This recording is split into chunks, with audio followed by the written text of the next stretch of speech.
Getting stuck in the straps sucks.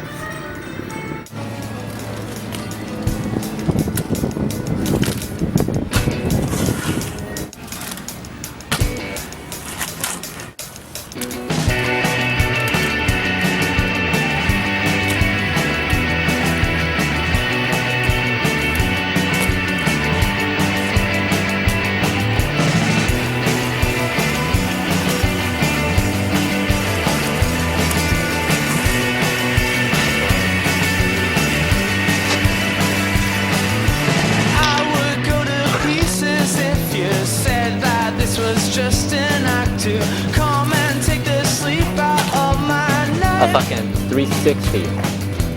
I would go to pieces if you said that this was just an act to come and take the shine out.